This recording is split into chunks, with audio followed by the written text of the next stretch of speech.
India TV YouTube channel को subscribe करें और बेल आइकन दबाएं।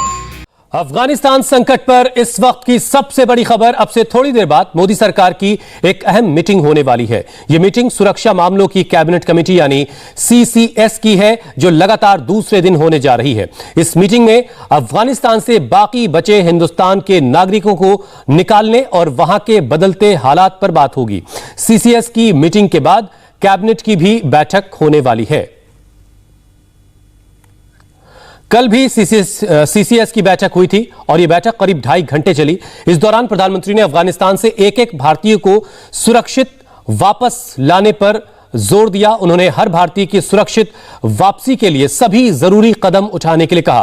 पीएम ने भारत आने वाले वहां के सिख और हिंदू अल्पसंख्यकों की भी पूरी मदद करने के लिए कहा। इतना ही नहीं, अफगानी नागरिकों की भी हर मुमकिन मदद का निर्देश दिया है। पीएम ने कहा कि जो अफगान भारत की तरफ उम्मीद भरी नजरों से देख रहे हैं, उन्हें भारत सरकार हर जरूरी मदद मुहैया करवाएगी। कैबिनेट कमेटी ऑन सिक्योरिटी राष्ट्रीय सुरक्षा के मामलों को देखने वाली सबसे बड़ी सरकार की बॉडी है। इस मीटिंग में प्रधानमंत्री के अलावा गृह मंत्री अमित शाह, रक्षा मंत्री राजनाथ सिंह, वित्त मंत्री निर्मला सीतारमण, एनएसए अजित डोवल, विदेश सचिव हर्षवर्धन श्रृंगला और अफगानिस्तान से लौटे राजदूत रुदेंद्र टंडन भी शामिल हुए। इनके अलावा पीएम की प्रिंसिपल सेक्रेटरी पीके मिश्रा और कैबिनेट सेक्रेटरी राजीव गाबा भी इसमें मौजूद थे। विदेश मंत्री एस जयशंकर इस वक्त देश से बाहर हैं, ऐसे में वो इस मीटिंग में नहीं थे।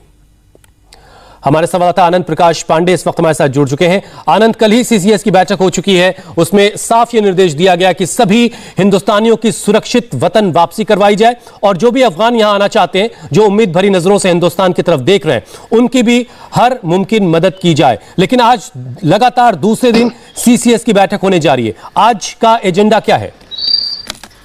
जी देखिए, आज की सीसीएस की बैठक में भी एजेंडा जो है वो अफगानिस्तान है, क्योंकि वहां पे पल पल जो है वहां पे हालात बदल रहे हैं और ऐसे में एक पड़ोसी होने के नाते भारत जो है वहां की हालात पे नजर रखे हुए है। इसके साथ साथ भारत ने वहां पे अरबों खरबों का निवेश किया हुआ है और इसमें भारत की प्रायोरिटी ये भी है कि उस निवेश को सुरक्षित रखा जाए।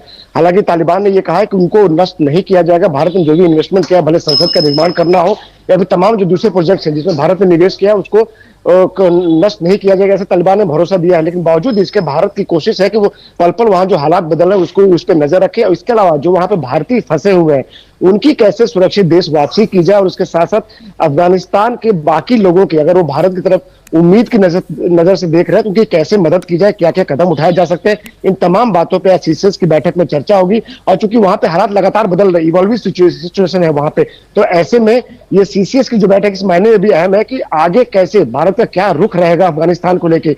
क्या वहां पे जो तालिबान जो कहा जा रहा है कि जो सत्ता पे काबिज होने जा रही है उसको क्या मान्यता देनी है कि नहीं देनी है, या फिर वहां पे अबू सालेह जो कि उपराष्ट्रपति से उन्होंने भी क्लेम किया है कि वो फिलहाल वहां के राष्ट्रपति हैं। तो ऐसे में तमाम जो वहां पे सिचुएशन पल पल बदल रही है और वहां के जो राजनीतिक घटनाक्रम जो वहां पे बदल रहा है, ऐसे में भारत की क्या रणनीति रहेगी, भारत का क्या रुख रहेगा, इन तमाम बातों पर सीसीएस की बैठक में चर्चा की जाएगी।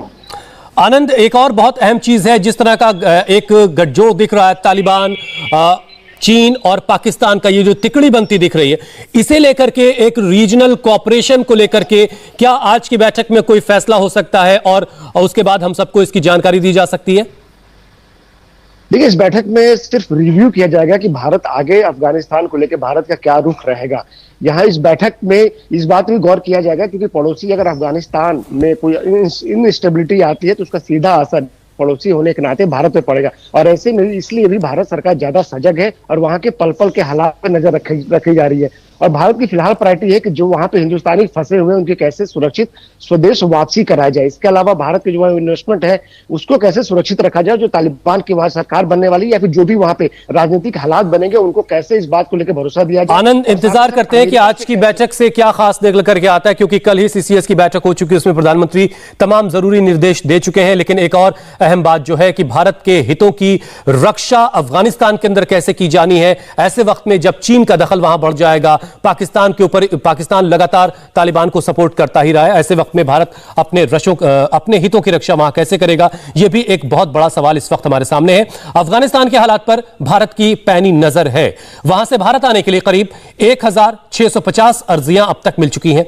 ऐसे में सरकार ने बड़ी मानवीय पहल करते हुए भारत आने वालों को इमरजेंसी वीजे की सुविधा देने का फैसला कर लिया है। लोगों को लाने के लिए चार्टर प्लेन का इस्तेमाल भी किया जाएगा। कतर एयरलाइंस के प्लेन भी लिए जा सकते हैं। सिर्फ एयर रूट से ही लोगों को लाना मुमकिन है। फिलहाल दूतावास और 4 काउंसलेट के अधिकारियों को निकाला जा चुका है। अफगानिस्तान में फंसे भारतीयों का सही आंकड़ा जुटाने की कोशिश भी की जा रही है। मंगलवार को भारतीयों को वापस लाने के लिए तजाकिस्तान के एयरपोर्ट पर भी प्लेन को रखा गया था।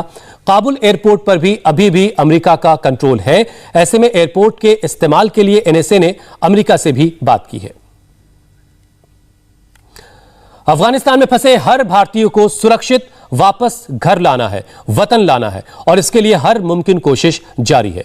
कल ही एयरफोर्स के C-17 ग्लोब मास्टर से करीब 150 लोगों को वापस हिंदुस्तान लाया गया है, जिसमें अफगानिस्तान में भारत के राजदूत और 4 काउंसलेट स्टाफ भी शामिल है। अफगानिस्तान से भारत का मिशन एयरलिफ्ट तब तक जारी रहेगा जब तक वहां फंसा एक भारतीय वापस वतन नहीं लौट आता है।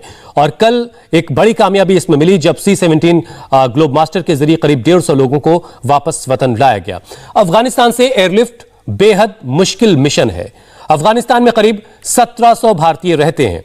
इनमें से एयर इंडिया के प्लेन से पहले 128 भारतीय लौटे और फिर एयरफोर्स के प्लेन से करीब 150 लोगों को वापस वतन लाया गया। सरकार हर एक भारतीय को सुरक्षित वापस लाने पर काम कर रही है। भारतीयों की वापसी खुद पीएम की नजर में है। वो प्लेन के काबुल पहुंचने से भारत के लौटने तक उस पर निगाह खुद रख रहे हैं। विदेश मंत्री एस जयशंकर और एनएसए डोवल ने अमेरिकी अपने समकक्षों से बात की है ताकि अमेरिकी कंट्रोल वाले काबुल एयरपोर्ट से भारतीय उड़ानों की वापसी में किसी भी तरह की कोई दिक्कत पेश ना आए।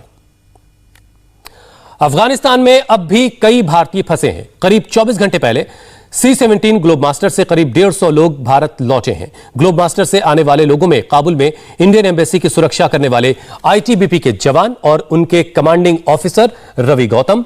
C-17 के साथ लौटे रवि गौतम भी थे। इंडिया टीवी के डिफेंस एडिटर मनीष प्रसाद ने इस पूरे रेस्क्यू ऑपरेशन पर उनसे खास बातचीत की है। सुनिए वो क्या कह रहे हैं। हमारे साथ रवि गौतम हैं। बेहद बहादुरी के साथ पूरे एम्बेसी को सिक्योर किया, ग्रीन जोन को सिक्योर किया, और जब तालिबान आगे बढ़ रहा था तो रोकने वाले यही वो हिमवीर थे। सर, कितनी तैयारी के साथ उतरे? पिछले 24 घंटे कैसे बीते हैं आपको? नहीं, पिछले 24 नहीं, पिछले 15 अगस्त से लेकर अभी तक जो है मेरी कमांडोज की टीम लगातार ऑपरेशनल प्लानिंग, ऑपरेशनल एग्जीक्यूशन में लगी हुई थी। और ऑब्वियसली जब इस तरह के विदेश की धरती पर आपको अपने लोगों को निकालना हो तो ऑपरेशन काफ़ी चैलेंजिंग हो जाता है, क्योंकि आपके पास रीइंफोर्समेंट नहीं है। रिसोर्सेज, सरकार के जो रिसोर्सेज होते हैं बेस्ट वही अवेलेबल रहते हैं। और जबकि कोई सरकार वहाँ नहीं थी, लड़ाई गलियों में चल रही थी, गोली और ब्लास्ट आसपास चल रहे थे, ऐसे में अपने लोगों को निकालना नहायत ही चैलेंजिंग काम था। मुझे ध्यान है कि जब हम खुद वहाँ पे थे, लगातार फायर हो रहा था। वो बिस्मिल्लाह खान साहब के घर के पास अटैक हुआ और सीधा सीधा असर आप लोगों पे आ रहा था। ये लेकिन जो पिछले 24 घंटे हैं, जब देखा आपने लोग रोड पर हैं, तालिबान बिल्कुल डोमिनेट कर रहा है, कितनी तैयारी के साथ आप उतरे? देखिए, सबसे पहले तो हम किसी ग्रुप का नाम नहीं अपनी तरफ से लेंगे। अफगानिस्तान का आंतरिक मामला है, लोगों की लड़ाई चल रही है, जैसा भी है। बात यह है कि हमारे लोगों को जहाँ खतरा था और जो हमारी प्राइमरी ड्यूटीज़ थी, जो मेरे कमांडोज की ड्यूटीज़ थी, उन्होंने बखूबी निभाया। और तसल्ली की बात यह है कि आज हम अपने सारे डिप्लोमेट्स को, अपने लोगों को, इंडियन सिटीजन्स को अपने जान के जोखिम पर भी सुरक्षित लेकर आए हैं, लेकिन हमने किसी एक आदमी को खरोच नहीं आने दिया। हमारा अचीवमेंट है। कितनी देर तक गाड़ी में रहे? क्योंकि एम्बेसी के अंदर गाड़ी में रहना और वो पूरा पैसेज तक जाना, जहाँ पे पल पल पर वहाँ पर थे वेपन्स के साथ, वहाँ पर लोग थे, कंट्रोल करना आपको के लिए बहुत इंपॉर्टेंट था। देखिए, आपके पास काफ़ी डिटेल्स हैं, लेकिन मैं अपने ऑपरेशन की स्पेसिफिक डिटेल्स बिल्कुल भी हम नहीं डिस्क्लोज करेंगे।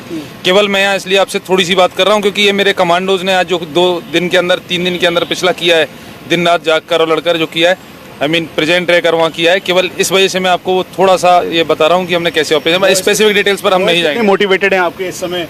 देखा बहुत खुश थे, भारत माता की जय का जयघोष कर रहे थे जैसे ही वो बाहर निकले। नहीं, ऑब्वियसली मेरे कमांडोज ने पिछले 3 दिन के अंदर काफ़ी जोर लगाया है। इतने लोगों का, पूरे एम्बेसी का पैकिंग करना, लोगों को निकालना, एम्बेसी की बिल्डिंग की सुरक्षा, अपने प्रेमाइसेस की सुरक्षा, अपने लोगों की बाहर सुरक्षा, रूट की सुरक्षा। और तब जबकि जो वहाँ जो एलिमेंट्स थे वो हमसे 50 मीटर 100 मीटर की दूरी पर डिप्लॉयड हो रखे थे और पूरे रूट में डिप्लॉयड थे। उस टाइम पर हमने इन चीज़ों को जो है सॉर्ट आउट करके अपने लोगों को सुरक्षित निकाला है और ये निहायत ही ITBP हम लोगों के लिए बड़े गर्व की बात है। आप 2IC हैं, सेकंड इन कमांड नहीं पता, आप समझ लीजिए कमांडेंट हैं पूरे उस एरिया के। हेरात, मज़ार, सब जगह से कंट्रोल आप कर रहे थे और जब मज़ार की से ITBP वापस आई, जब वहाँ पे डिप्लॉयमेंट था, वो भी एक चुनौतीपूर्ण तरीका था। कितने मोटिवेटेड रहे आप इस पूरे ऑपरेशंस में? हाँ, मज़ार शरीफ का ऑपरेशन भी मैं उसमें था। अपने लोगों को उसी दिन जिस दिन एवैक्यूएट किया था उस दिन मॉर्निंग में गए थे और शाम को सबको वहाँ से सुरक्षित निकाल कर हिंडन एयर बेस पर छोड़ा था और उसके अगले दिन ही हम काबुल गए और काबुल में फिर जाने के तुरंत ही इस बात ये सिचुएशन बननी शुरू हुई। तो अब हम इसको निकाल कर लाए। ये वो बहादुर 2IC हैं जिन्होंने हर एक चुनौती का सामना किया। कैमरा पर्सन रोहित चौधरी के साथ Manish Prasad, India TV, Hindon. India TV के डिफेंस एडिटर मनीष प्रसाद ने अफगानिस्तान के वॉर जोन से भी हमें ग्राउंड रिपोर्ट भेजी थी जब वो खुद अफगानिस्तान में थे। मंगलवार को जब काबुल से ITBP के जवान लौटे तो मनीष प्रसाद ने उनसे खास बातचीत की। ये ITBP के वो जवान हैं जो पूरे एम्बेसी को सिक्योर कर रहे थे। इस समय वो जैसे ही यहाँ पर आए उनके लिए फूलों की बारिश करते हुए लोग नजर आ रहे हैं और ये तस्वीर इस समय दिखाती है, बयां करती है कि दरअसल इन्होंने ही कई बार जब एम्बेसी के ऊपर अटैक हुआ तो उसको पूरी तरीके से बिल्कुल ठीक नहीं है, बहुत खराब हो चुका है। क्या रहा वहाँ पर? एयरपोर्ट फिलहाल बंद है, तालिबान के कब्जे में था, अभी अमेरिकन है वहाँ पे। सर कितनी भयावह हालात है, क्या खाना मिल रहा, दवा मिल रही है? खाने का मुश्किल नहीं है लेकिन बाकी सब। ये आप देखें तस्वीर, जो लोकल लोग यहाँ पे हैं वो आके फूलों की बारिश कर रहे हैं और ये इस समय ये सुखद अनुभव भी है और सुखद एहसास भी है कि ये लोग वापस आ गए हैं। कैमरा पर्सन रोहित के साथ Manish Prasad, India TV, Hindon airbase. और यहां वक्त एक छोटे से ब्रेक है। ब्रेक के बाद आपको बताएंगे काबुल में मिशन एयरलिफ्ट की फुल स्टोरी, जिसे जानने के बाद आपको पता चलेगा कि यह ऑपरेशन कितना मुश्किल था। नमस्ते, मैं हूं मीनाक्षी जोशी। वीडियो और खबरों से अपडेट रहने के लिए India TV YouTube channel subscribe करें, बेल आइकन दबाना ना भूलें। जुड़े रहें इंडिया टीवी के साथ।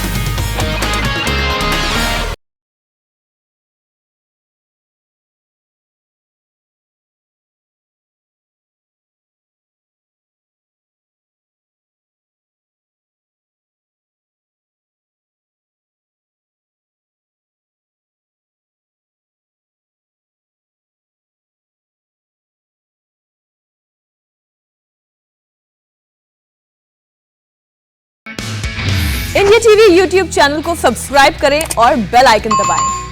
काबुल से एयरलिफ्ट की इनसाइड स्टोरी। 15 अगस्त को 2 ग्लोब मास्टर की हिंडन से उड़ान। पहला ग्लोब मास्टर 50 भारतीयों के साथ रवाना हुआ। दूसरे ग्लोब मास्टर में Garud commandos group captain Rahul मौजूद थे। अमेरिका ने भारत से सिक्योरिटी प्लान पूछा और उसे शेयर किया। ग्लोब मास्टर के अंदर मॉडर्न हथियारों से लैस जवान थे। बाहरी सिक्योरिटी घेरे में अमेरिकी सुरक्षा बल के जवान थे। एयरपोर्ट का गेट तोड़कर अफगानी लोग घुसने लगे। 16 अगस्त की रात 1 बजे ग्लोब मास्टर ने उड़ान भरी। नमस्ते, मैं हूं मीनाक्षी जोशी। वीडियो और खबरों से अपडेट रहने के लिए India TV YouTube channel subscribe करें, बेल आइकन दबाना ना भूलें। जुड़े रहें इंडिया टीवी के साथ।